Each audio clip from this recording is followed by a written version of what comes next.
Social psychologists and brain scientists tell us that we do tend to go towards the negative. We tend in our minds and emotions, even if we're basically positive people, there's this tendency to move towards the dark side, the protective, the cautious, the secret. Some, again, more than others, show that first and foremost, but it is sort of a product of our ancient upbringing as we were trying just simply to survive, that we're hardwired for these negative feelings. And though we're not perhaps in the same survival mode, we know the fight and flight and freeze responses to when we are threatened. And so they tell us that we must practice, really intentionally practice, being more positive, being really looking to joy, to awe, to gratitude, which is not just psychological health, but gratitude is the center of all that we believe in, and so it's good spiritual health also. And they also tell us that this place of kind of moving to the negative is particularly set up for people in times of uncertainty. We get more anxious and more set up that direction. Of course, we have now marked this weekend 1 year of our entire society being caught in uncertainty. It was a year ago that we shut down and masked up and took precautions out of probably rightful fear and proper precaution. We've spent a year in uncertainty. How many times have we asked, well, when? When will we? Or what if this happens? We have all been in this buildings, this time, a long time of uncertainty, which leads us into that negative side. It's been a dark time. A dark time with loss and with the toll it's taken on people and on so many ways. And as much as I don't like to go there myself, you think of this last year, remember how we started out? We're all in this together? That common good didn't last very long. Division quickly came. The divider, that's the dark side. In the gospel today, we hear this story of Nicodemus. Nicodemus was a Pharisee who was also in a sense of uncertainty, in a sense of reaction. And he comes to Jesus and to try and put it together, but he comes to Jesus at night, in the darkness, in secret. And in this wonderful dialogue where Nicodemus is drawn to Jesus. He's drawn to the light, even if he doesn't fully know why. And it's in that dialogue where we hear this, probably the most famous, most well-known quote in all the Gospels, John 3:16. God so loved the world that he gave his only Son, that we might have eternal life. Eternal life. Eternal hope and peace and joy. That's the promise. That's the gift that Jesus brings us. In John 3:17, I think is as important as 3:16, that God did not send his Son into the world to condemn the world, but to save it. But the truth is, it's our choice to make. Nicodemus sat across from Jesus and had to make a choice. It's our choice to make. Will we go dark or negative into division or secret knowledge of some kind, or will we embrace the light, the positive, the communion that's promised us, the openness to joy, this spiritual well-being that we can choose if we choose the light.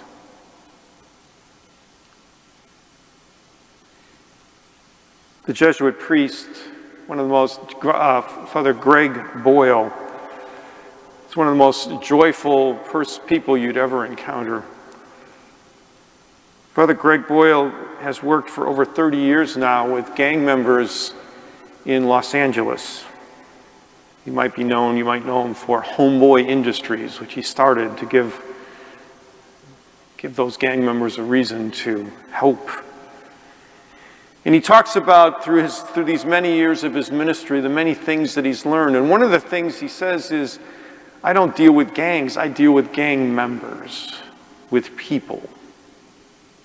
And another thing he talks about, and it really struck me this morning as I read about the violence in Chicago last night, that the violence in gangs it really isn't about anything.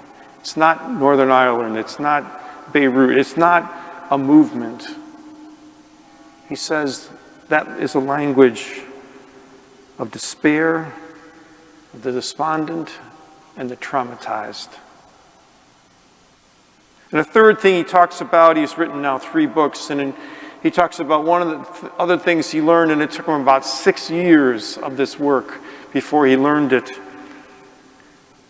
that his wanting a different life for each gang member wasn't going to make it happen until each gang member wanted it to happen.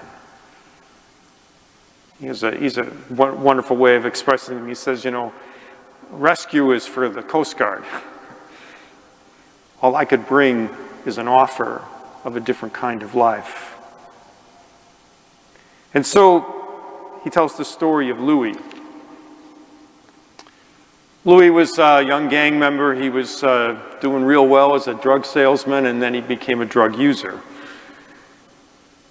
And Father Greg kept trying to get him into to rehab, and finally Louis decided that he would go to rehab, and only a month into it, his brother died.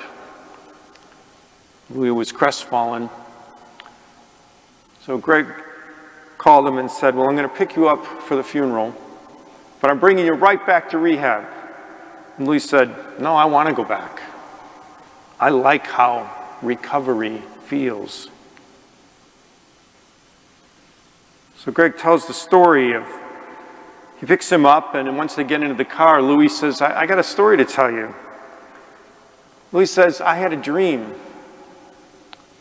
And in this dream, both of us, Louis and Father Greg Boyle, he said, we were in a dark room, a totally dark room, no light, sneaking under the door, nothing. But I knew you were in the room. We weren't talking, but I knew you were there. And in this totally dark room, you had a flashlight, and you pulled it out of your pocket and shone the beam of the flashlight on the light switch on the wall. You didn't say anything, but just kept that beam on the light switch. And Louis says, I looked at that beam of light, and I slowly moved towards the light switch and took a deep breath and turned it on. And the room was filled with lights. And Louis says, and the light was better than the darkness. To which Father Boyle says, as if he didn't know that.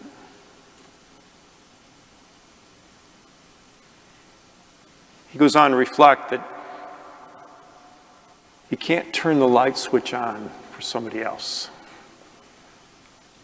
They have to want to turn it on for themselves.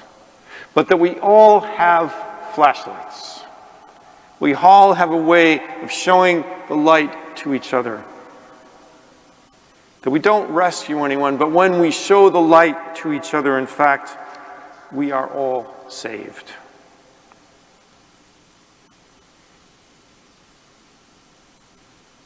We naturally might move towards the darkness.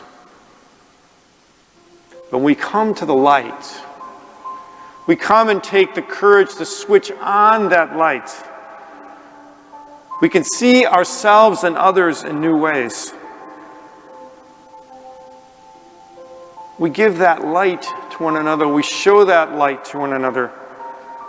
We know that God's love is there for us all, with no limits, and that's eternal life. We have to be intentional, though. We have to choose the joy and the awe and the gratitude that drives us ever more towards the love of God. To dare to see the dark corners. Have the courage to flip on that switch of healing and forgiveness so that we might know the fullness of life. When we share the light with one another, then we are all saved.